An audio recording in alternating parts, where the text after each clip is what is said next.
This program contains true stories of rescues. All of the 911 calls you will hear are real. Whenever possible, the actual people involved have helped us reconstruct the events as they happened. Use the police department.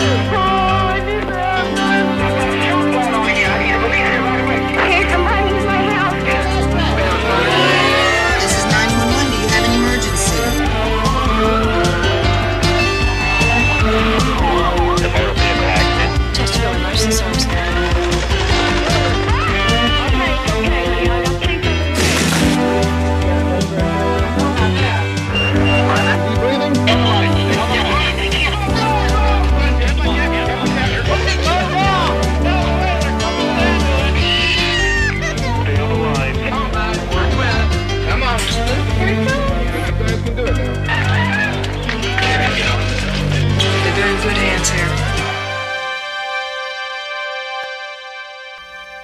We begin on the night of June 4th, 1990, along a lonely stretch of road outside of Douglas, Georgia. Around 10:30 that night, Charles Day and his nephew Michael Brown were on their way to deliver an 8-ton load of beehives to a location 160 miles away. You do on the weekend? You work all weekend? Yeah. Charles asked me for a cigarette, and I handed him one.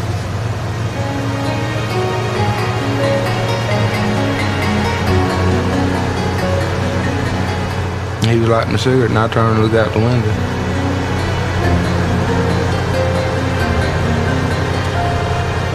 And I turned back around, that's when I seen the truck going toward a ditch.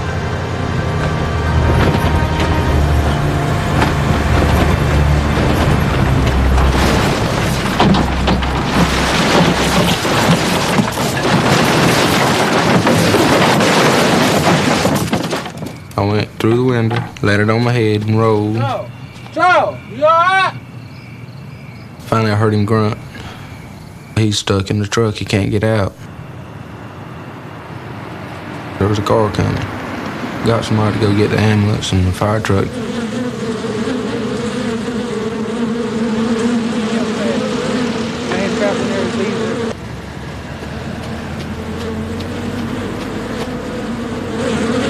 I didn't even notice the bees were on me until they started stinging. Millions of them. It's just like they ain't nothing there but bees. When we continue. How many bee stings does it take before you die? I know Mr. Day was stung thousands of times.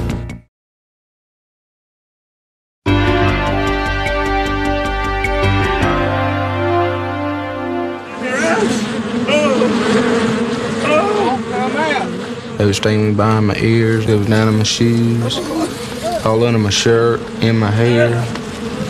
I was saying to myself, get up there to the road, try to get them all off of you, know, and then I thought about Charles down in there.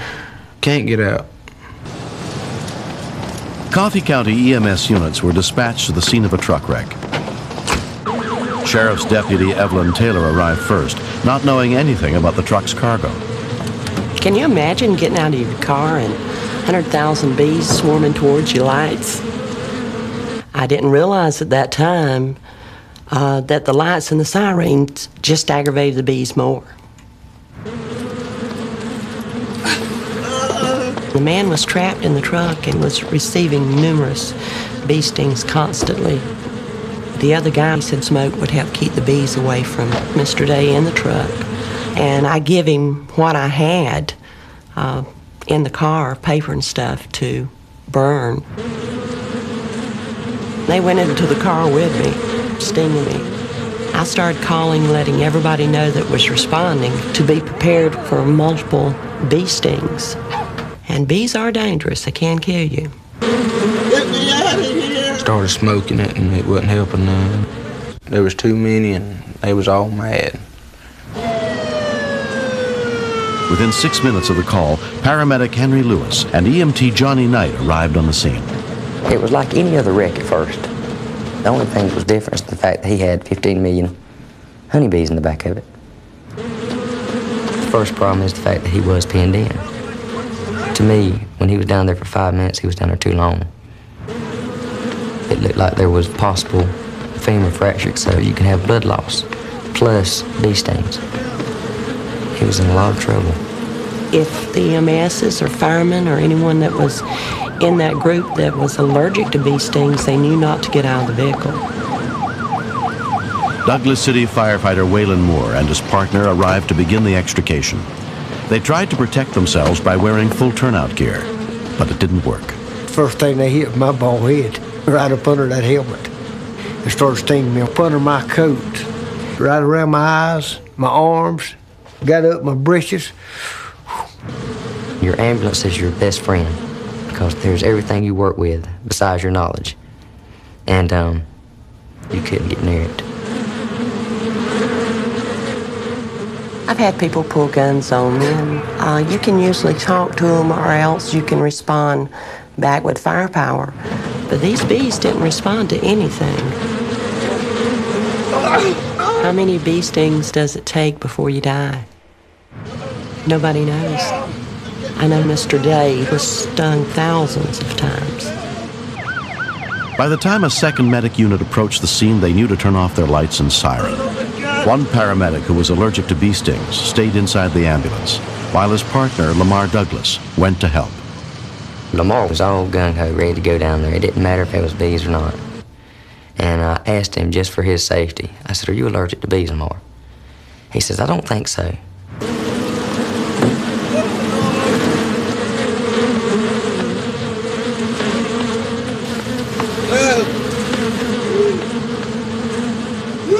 Lamar was down there 30, 45 seconds.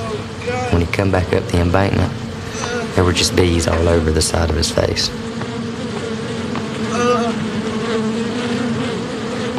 He was flush red, couldn't talk.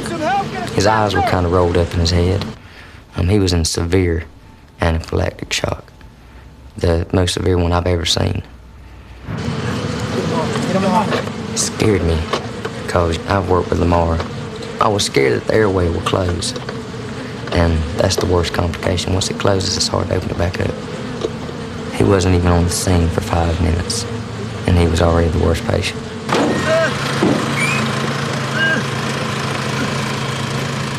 We only had 2 units, 4-man crew, and one of them was going to be useless, Lamar, and the other guy was allergic to bees and knew it. Mr. Day's father arrived. He went down to the bee truck and helped with them. I was thinking they wouldn't be able to get him out before he was dead. All right, get him, boy. By the time rescuers were able to free Charles, he had been pinned in the truck for almost an hour. Around the same time, a water truck they'd sent for finally arrived. That helped a lot with the bees when they started spraying them. Calmed a lot of them down. They started going back towards the hives.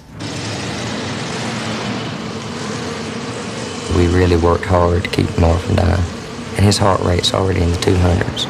John's on board. M3, baseline, both pages, every I looked at Henry, and he just turned real pale. chicken soup. I was scared because we'd used all our medications for allergic reactions on Lamar. All I could think about was we've given them all the drugs and I'm fixing to die. Everybody got a series of shots, and you know, they assessed us real quick, and had to go back to work. Lamar. Paramedic Lamar Douglas and the driver of the truck, Charles Day, were admitted to Coffee Regional Hospital under the care of Dr. Romulo Navarro. I was surprised that Lamar was still alive. Bee sting is sometimes even worse than a rattlesnake. You can die in 15 to 30 minutes if you develop an anaphylactic shock. He's breathing. He's breathing. Okay, let's go. Because Charles Day was a beekeeper for many years, he had a high tolerance to bee stings. He was treated for injuries suffered in the accident and released 4 days later. Lamar, can you hear me? Lamar Douglas was hospitalized for 8 days. Hold your breath, Lamar. I woke up in the ICU about a day and a half later. The doctors have told me they didn't give me much chance of coming out of it. You know, that I was, you know, just a very lucky, you know, paramedic. Then it was sort of like cleanup time. We had to keep the road sealed off for several days due to the fact of the bees. Anyone riding through there, if they had their windows down, the bees would automatically attack.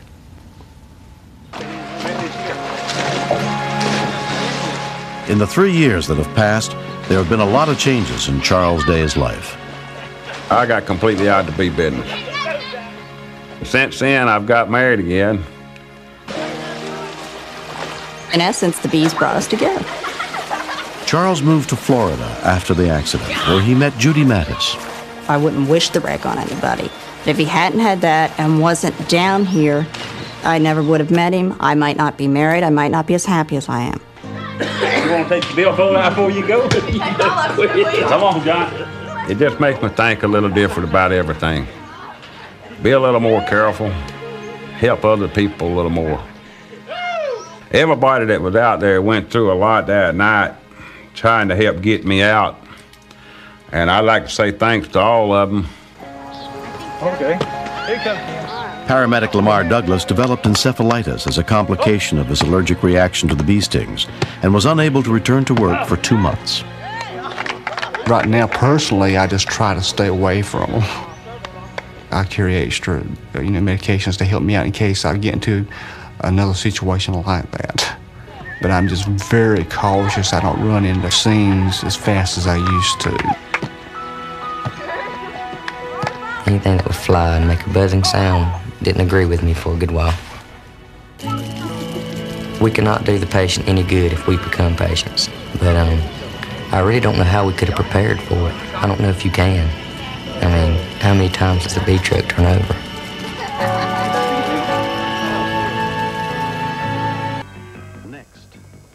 Some of the hostages were screaming, begging the female to let them go.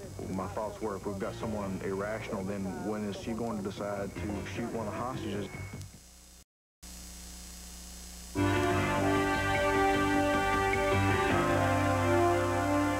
We often have preconceived ideas of who is most likely to step forward in an emergency and risk their life for others. But on the night of July 21st, 1992 in Beaumont, Texas, one group of strangers discovered that heroes come from many different walks of life. Some of the footage in this story was taped as events unfolded.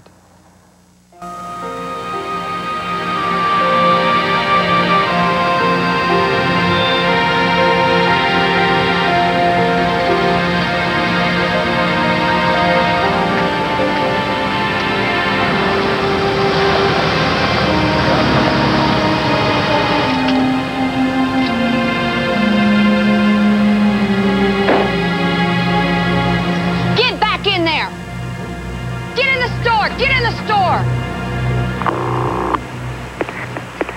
911. I need a police officer here immediately. Where at, sir?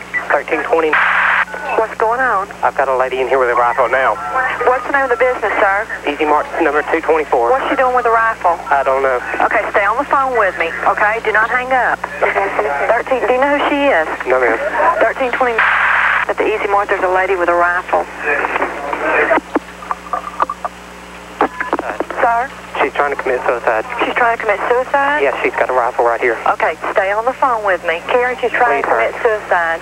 Okay, can y'all get out of the store? No. There's no way you can leave the store? Okay, is there any way your customers can get out of there?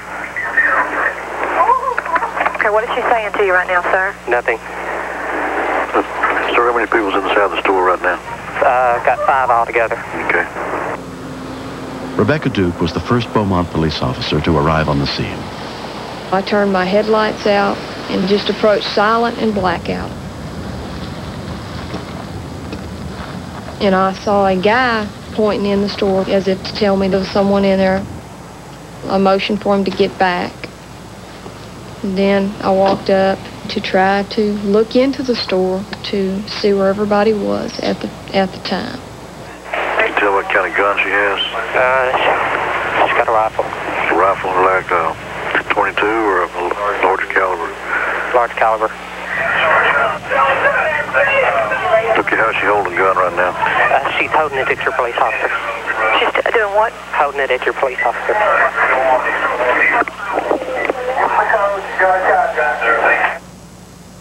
I couldn't shoot because there were too many people in there.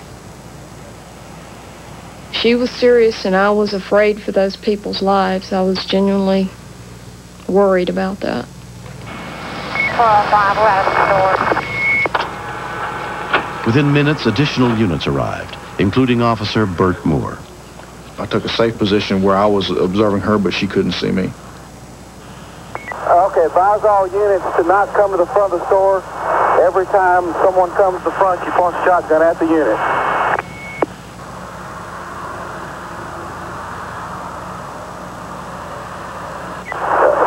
It does appear we have a hostage situation. She's not letting them leave. She has them pinned up in the corner. 26, go ahead and call out SWAT. Some of the hostages were screaming, begging the female to let them go.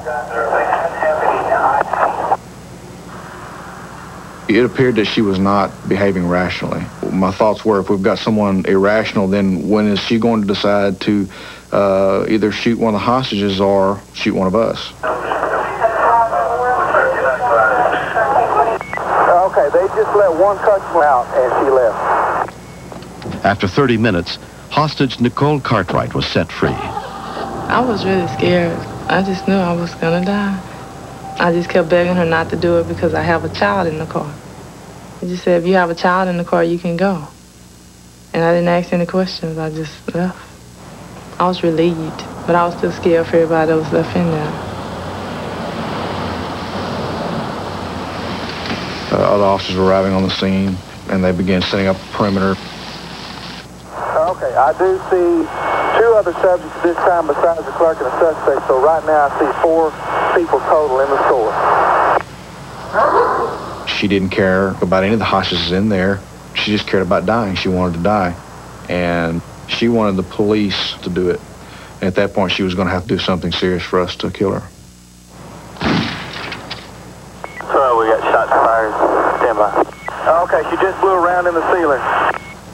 She was not only letting us know that she meant business, but she was letting the hostages know she meant business. I began thinking that she was going to shoot one of them or more. Hostage negotiator Sergeant John Bowles was brought in to try and arrange the release of the 3 remaining hostages. I had hoped to establish phone contact with her. If we can get to talking about the problem and all, there's always hope for a peaceful resolution. Ask her if she'll come to the phone and talk with me.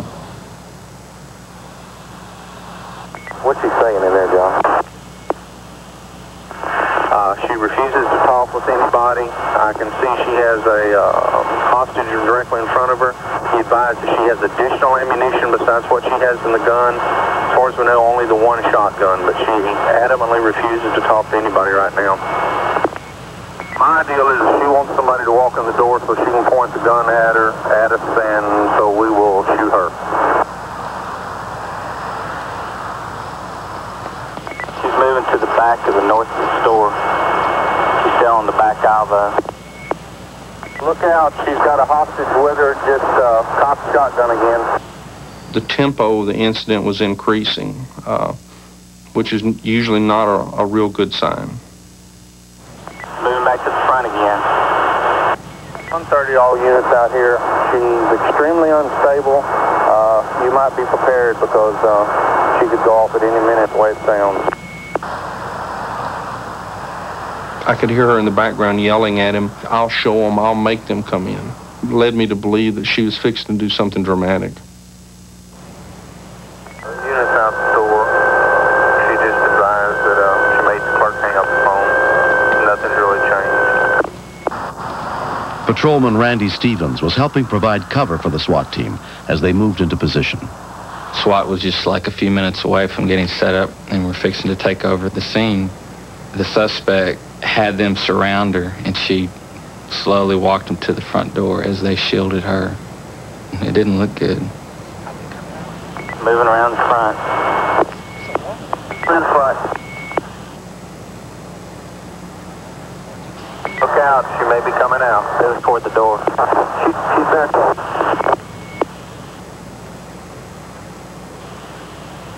Are you in a position where you can get to them if they come out?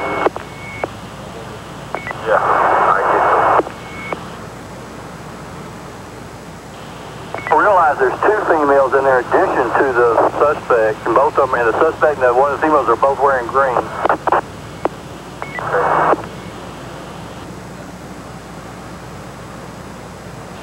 131, I believe you got one hostage sitting on the floor right in front of the door.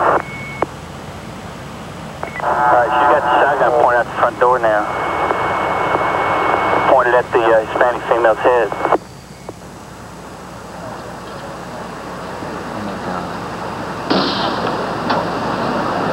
Okay, stop, you got it!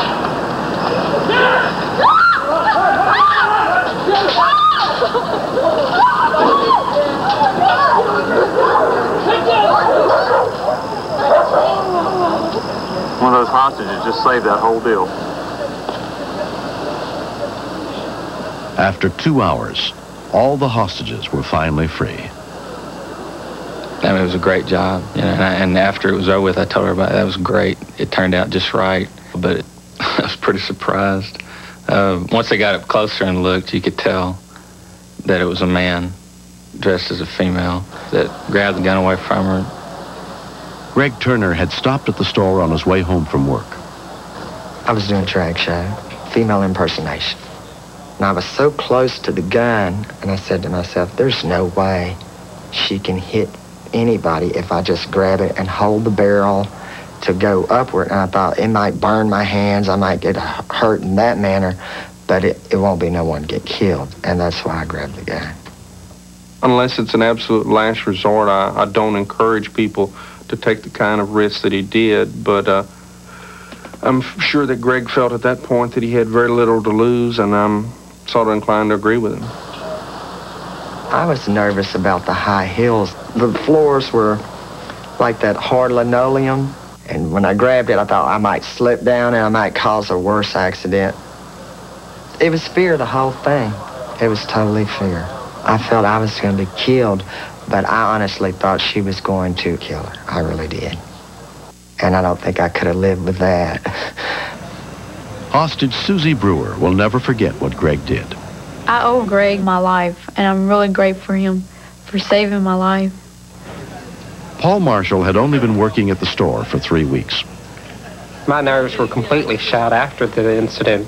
I mean, there were so many points where she was going to shoot us or something like that. I feel like I'm lucky because I came out alive. I was afraid I'd never see my kids again. The suspect was subsequently found not guilty by reason of insanity and confined to a state mental hospital.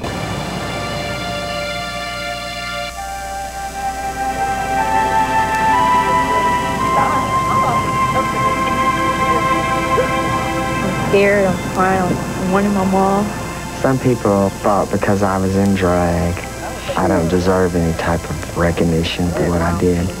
I didn't do it for recognition. I did it for the safety of Miss Susie. Greg's a hero. I feel like he's the one that seized the moment. He's the one that should get all the gratitude. Let's face it, if he wouldn't have grabbed the gun, somebody would have been shot. You're the one that did it. The woman who did all this, she needed help, and by her not getting really hurt, maybe she's getting the help she needs now. So I'm glad it went like that. If it wasn't for him, I wouldn't be here. I wouldn't be here at all. He had to have a lot of courage to do that. He took a big risk. I respect him. Next. I was scared because I didn't know how long Buster was in there, and I didn't know if he was going to live or not.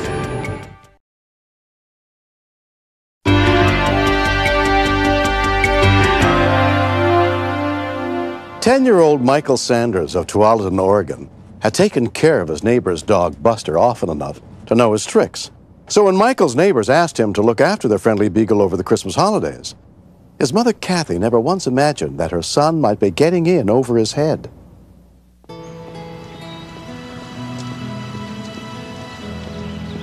The Spencers, whenever they go on vacation, they would always ask Michael to take care of Buster because they knew how much Michael enjoyed him. Hey, Buster. Michael would go over every day to let Buster out and take him for a walk.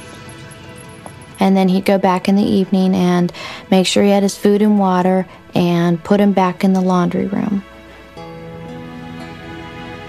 One day when I went over there, his water and his food was tipped over. Did you make a mess, Buster? And the next day, Buster tore down the shades on the windows. Buster, look what you did. Every time when I went over there, he was just making a mess of everything. What have you been doing all night? And why do you have these pills? Come on. And I'd have to clean up after him every day and make sure he's not in any mischief.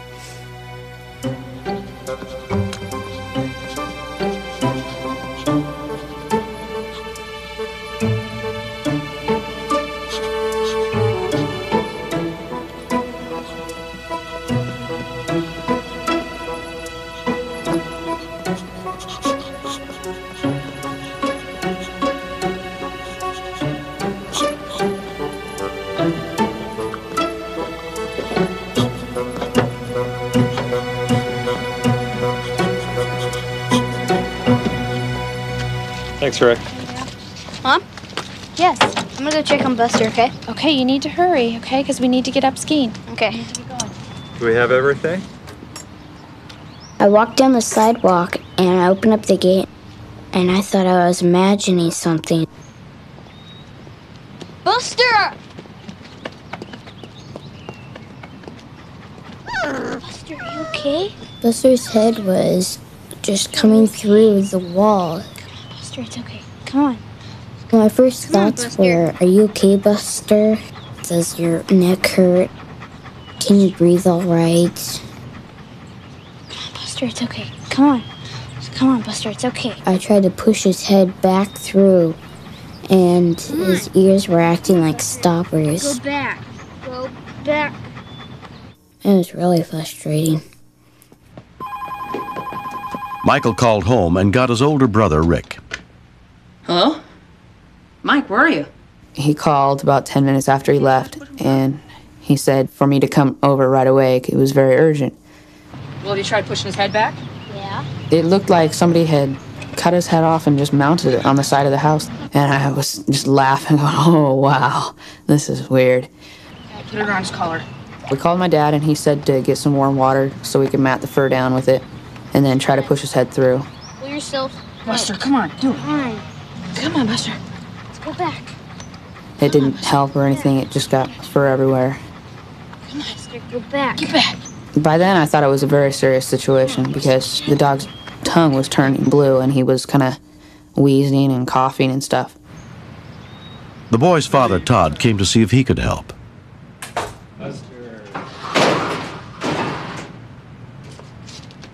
When I walked into the utility room, I couldn't imagine how he got himself into that situation. Push, Rick! I am. Buster's really stuck! Push! Push again! Buster was squirming and twisting, and his body was going one direction and his head the other. Stuck! Let's try it again! Okay. Let's go, now! I was scared because I didn't know how long Buster was in there and how tight he was stuck in there. I had the responsibility of watching him, and I didn't know if he was going to live or not.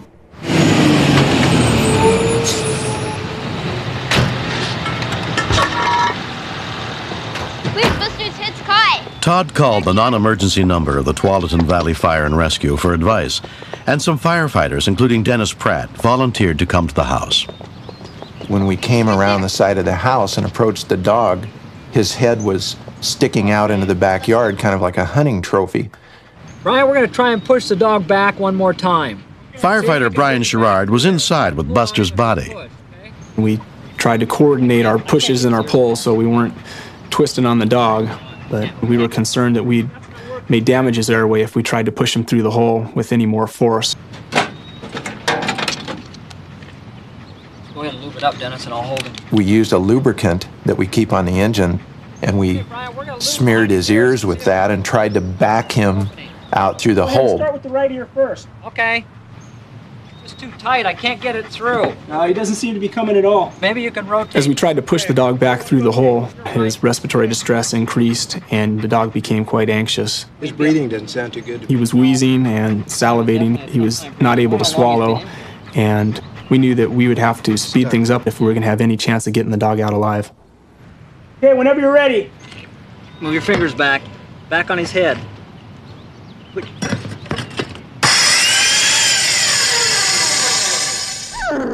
When they started to cut around the house, I was thinking that they might slip and then cut Buster. Put your hands closer to the top of his head.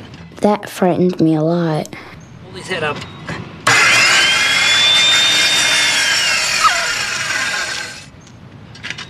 Once we finished the fourth cut with the skill saw, we had this block of wood that was still around the dog's head. Okay. Move your fingers. There you go. Okay. It's coming loose. We were able to chip away and break the little square siding in half and just pull it right around from the dog's neck. Hey, got it. Got it. It's coming. Hey, Brian. Okay, Brian, you got him? He's out of there. Got him. There's Buster. I was very relieved for Michael that Buster was going to come through this okay. All right, Buster.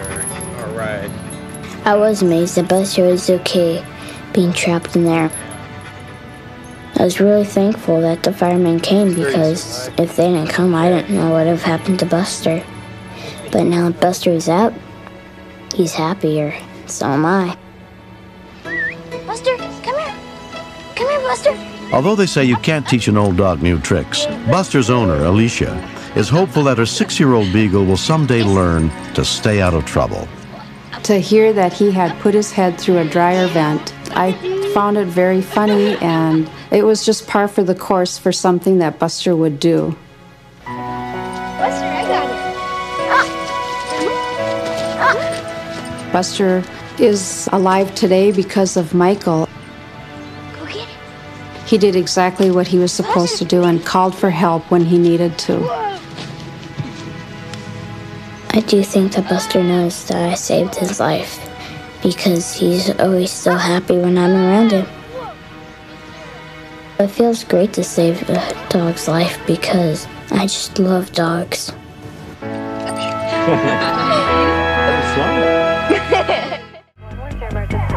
I was hysterical. Everything I knew as a nurse kind of went out the window, and I was a mom. I thought I had lost my child.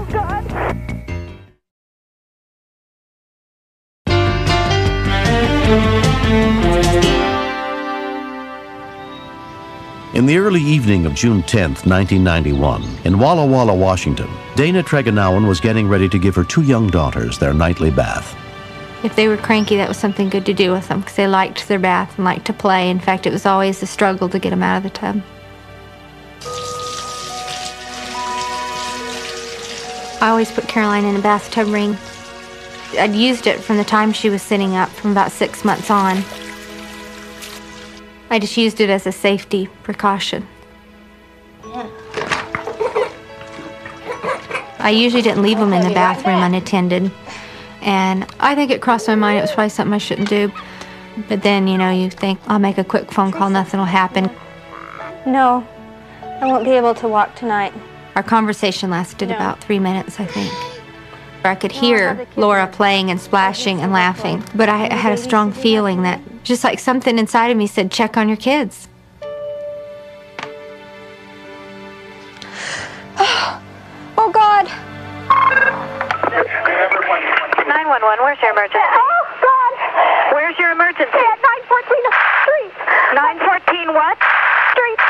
Street? Oh. What's the problem? Oh, my little girl found the tub. She's blue.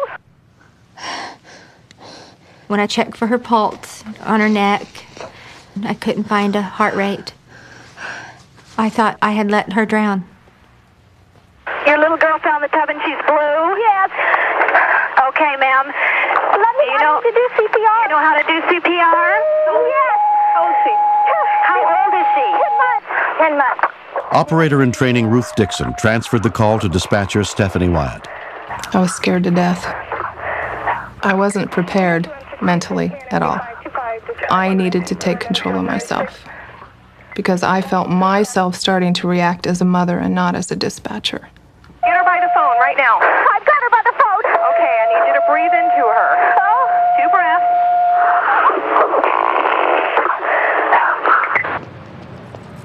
Walla Walla County Sheriff Sergeant Jim Romine was at the dispatch center when the call came in.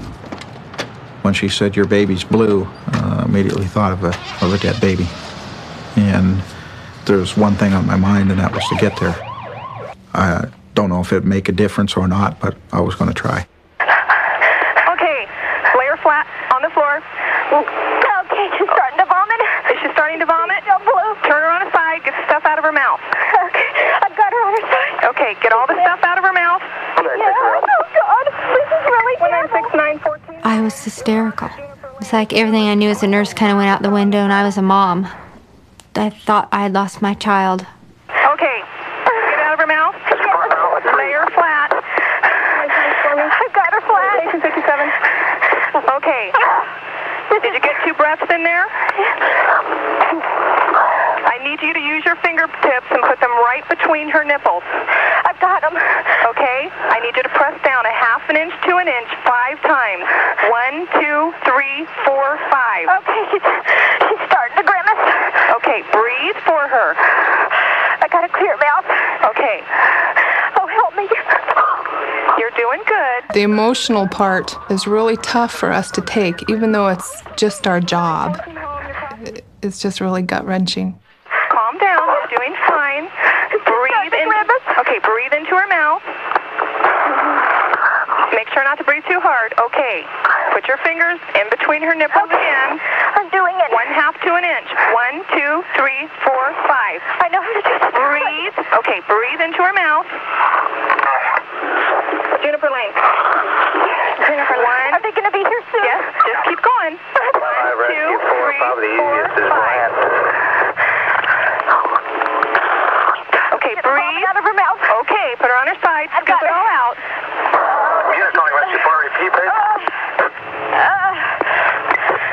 Okay, I'm starting again. Okay, keep going. 5 is arriving, 914. 196 arriving. Rescue 4, 196 arriving, 1858. 10 park. Keep it up. Just keep going until they take over. County Fire District volunteer EMT Holly Jones and her husband were on the scene within 3 minutes. This was my first call as an EMT, and this was extremely scary for me because, you know, maybe I'm not ready for this. Okay, do they have her? Yep. Okay, good job. Okay, bye-bye. I hoped and prayed that that baby would live, but I had no way of knowing. A city fire department unit also arrived, led by senior paramedic Chuck Hallman. My first reaction was, this kid is going to die. Okay. She was barely breathing. Let's get this cleaned out here. So, absolutely no time to waste. I can't ventilate, right? Give me some oxygen here. I felt terribly guilty. You know, she has put her life into my hands. She was just a little innocent person. And I felt like I'd really failed her. She's starting to throw up. Got a gag here.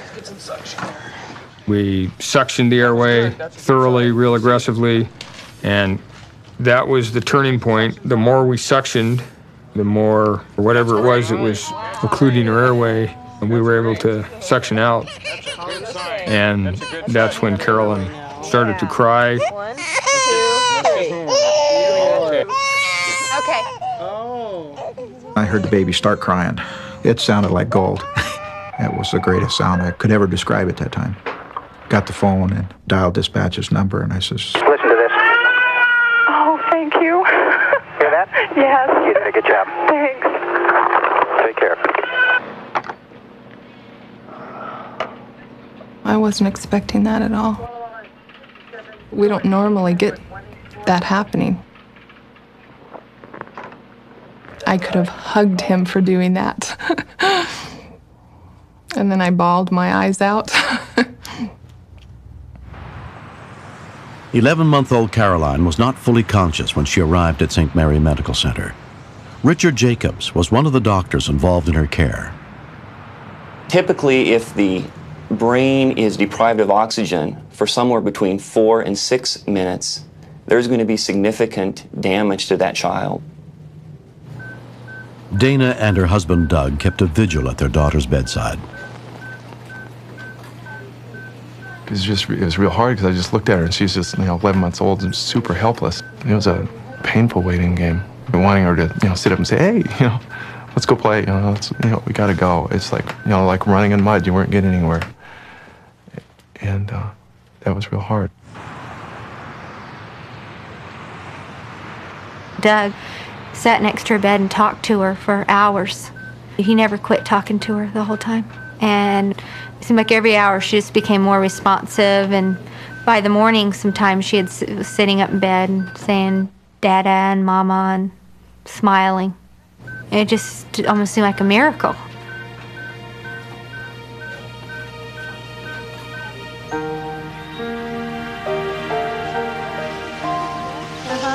Caroline was released after 2 days and is fully recovered.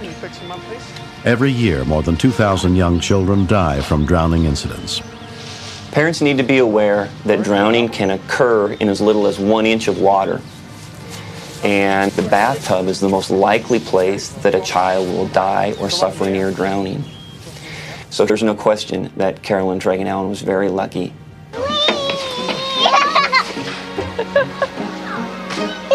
Knowing that she had a ring around her somehow made me feel she was okay.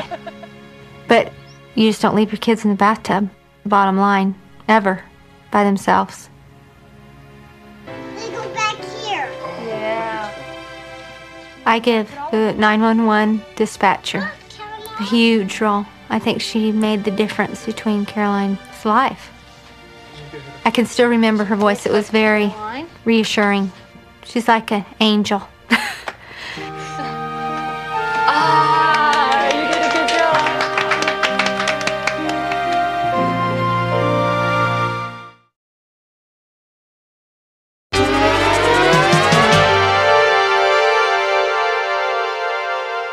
The telephone can be your lifeline.